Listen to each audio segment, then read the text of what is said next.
In the middle of Spain, in a college hall older than the empire itself, two men meet to decide the fate of millions of people they have never met.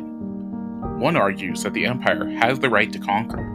The other argues that every human being, from Madrid to Mexico, is born free.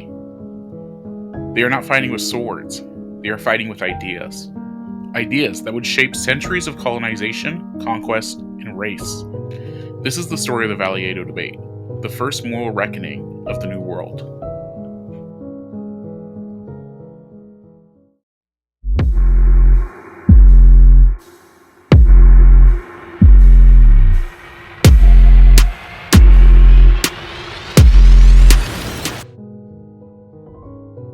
Before Columbus landed in the Caribbean in 1492, the Americas were not empty.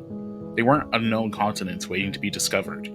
They were home to tens of millions of people, speaking hundreds of languages, living in cities comparable to London, Seville, or Florence. On the shore of Lake Texcoco raised Tenochtitlan, capital of the Mexicana, a city of floating gardens, towering temples, wide causeways, markets full of gold, cacao, feathers, poetry, and 1,000 sounds. In the Andes, the Inca Empire stitched together mountains and valleys with roads longer than the Roman empires, sending runners carrying messages faster than any courier system known in Europe. In North America, the Mississippian chiefdoms, the Haudenosaunee Confederacy, the Pueblo communities, all formed intricate societies. It was not a world awaiting civilization. It was a world with its own civilization.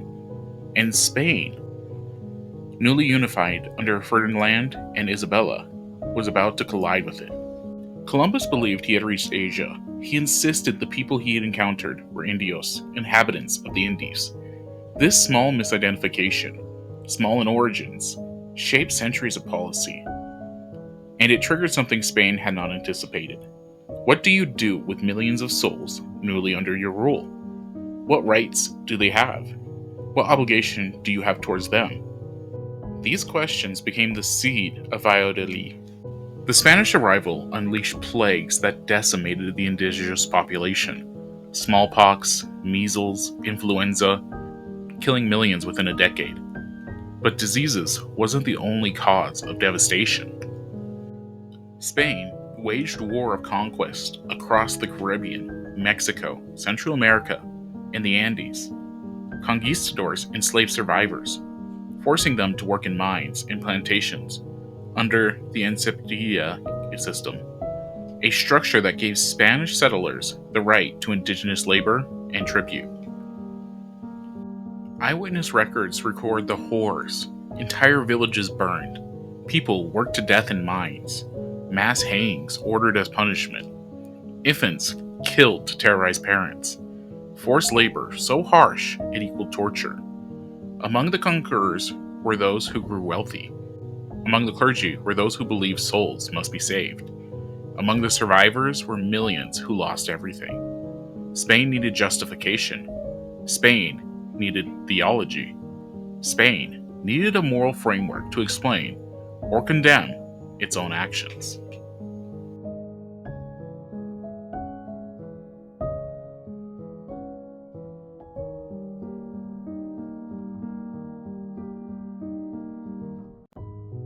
Bartolomé de la Casa begins as a colonist. He owns land. He owns enslaved indigenous workers. Then something changes. At age 37, he witnesses a massacre on the island of Cuba.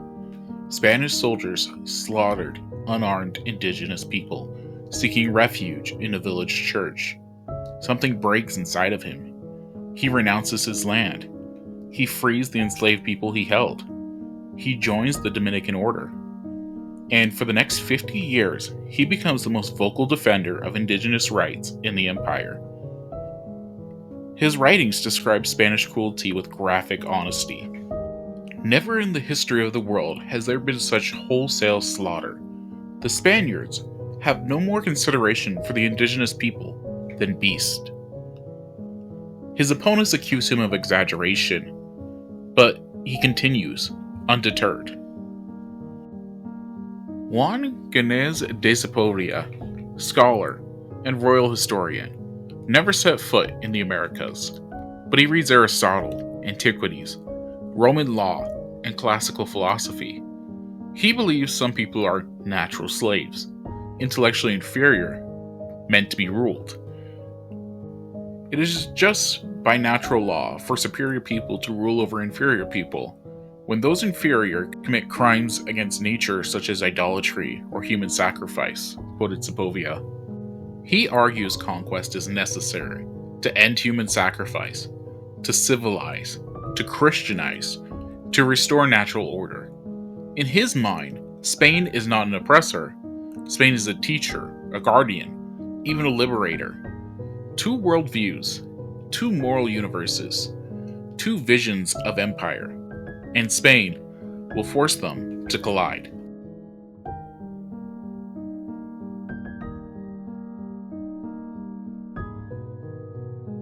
By the mid-1500s, word of Spanish atrocities spread across Europe. French, Dutch, and English rivals seized the opportunity to paint Spain as uniquely cruel. This becomes known as La Leyenda Negra, the Black Legend. Spain fears becoming seen as barbaric.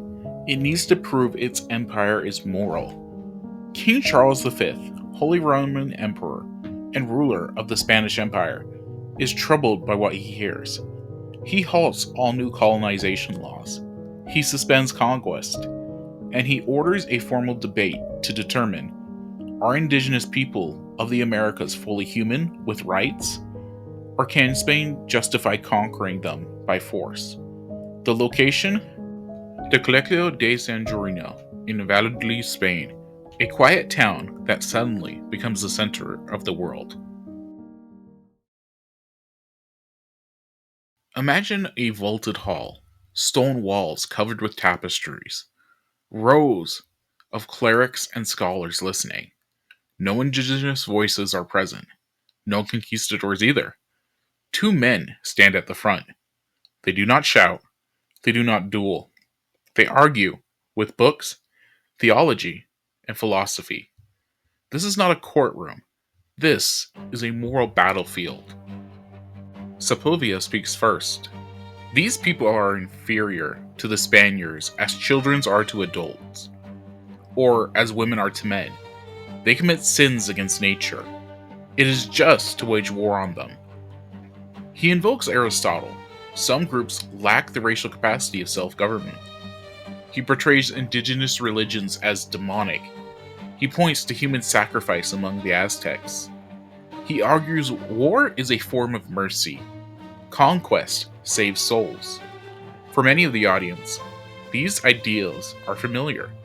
They come from the classical world, from Rome, from tradition. But then, La Casa rises. All the people of the world are human, and all are equal. Christ did not say, "Go and conquer the world." He said, "Go and teach all nations." He dismantles every one of Sepúlveda's claims. Human sacrifice? A grievous sin, but never a justification for war. Inferior intelligence? False. Their empires, architecture, and governance prove otherwise. Natural slaves? No such category exists. All humans are born free. He recounts the horror of the conquest. He names villages, people, children burned alive. He cries in front of the council. Some accuse him of exaggeration. Others feel the weight of his testimony. Sepúlveda leans on Aristotle, just war theory, classical hierarchy. La Casa leans on Christian universalism, human equality, natural rights. Sepúlveda, war is justified when people commit crimes against nature. La Casa, no war is justified unless the defense against aggravation, which the indigenous have not committed. Sepúlveda, these are barbarians.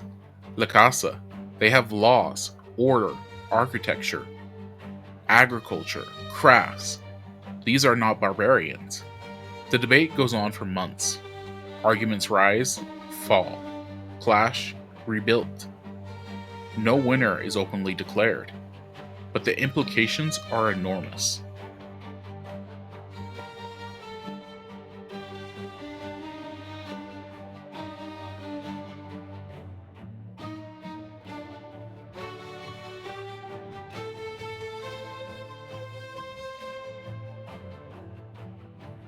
Charles V does not permit Sepúlveda's manuscript Democracias Seducias to be published in Spain. He leans towards La Casa. The new laws of 1542, inspired by La Casa, survive, banning enslaved indigenous people, limiting encephalia abuse, but enforcement is weak. Colonists resist. Distance makes oversight difficult. The debate does not end conquest. It does not end exploration, but it plants a seed. Though no indigenous representatives were at Valladolid, their experiences shaped every argument. Later, Nahua, Maya, Andrea, and Taino writings show communities negotiating with Spanish authorities, leaders using Spanish law to defend land, intellectuals documenting their history to preserve identity. Their resistance, cultural, legal, and spiritual, forms the true counterweight in imperial power. The Valladolid Debate becomes one of the first times in European history that a state asks itself publicly, is conquest moral? Are the conquered fully human? This marks an early step towards international law, human rights theory, anti-slavery movements, critiques of imperialism. But it is not the end of any of these. It is just the beginning.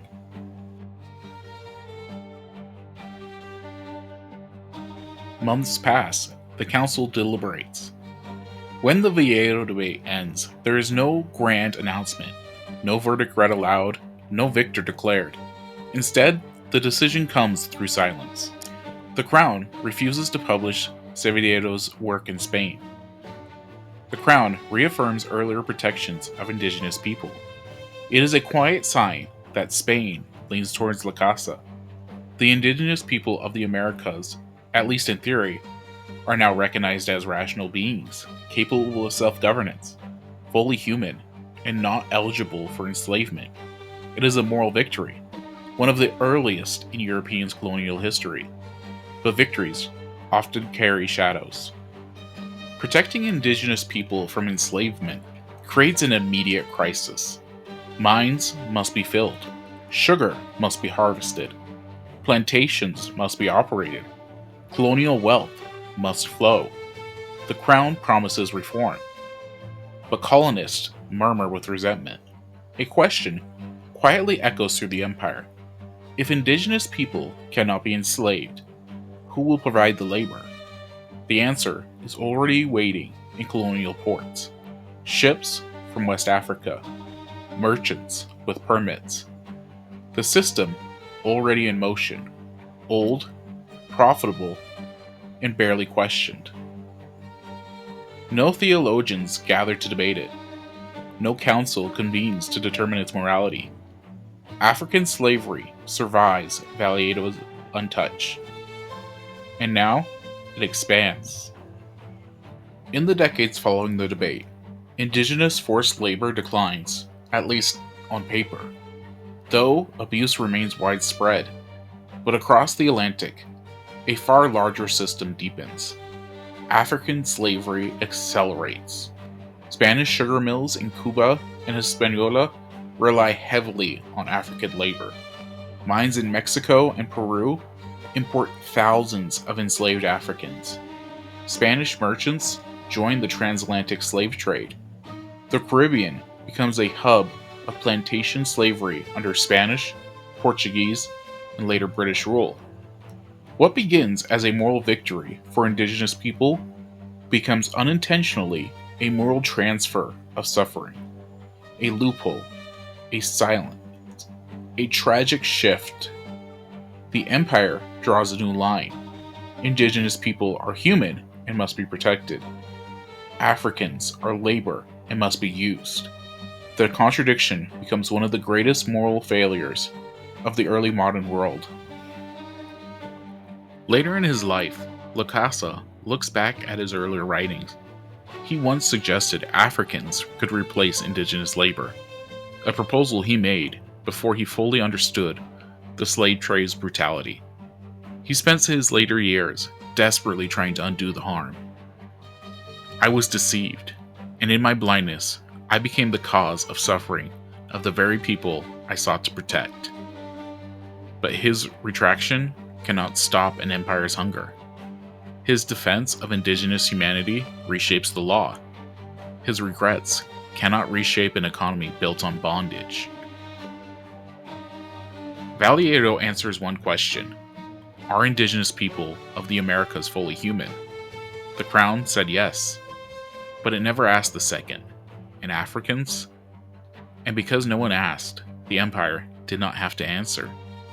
The Valladolid Debate becomes a milestone in human rights history, but is also a turning point that allows one system of oppression to fade, while another explodes across continents. A victory for some, a catastrophe for others. A contradiction that haunts the legacy of the Spanish Empire.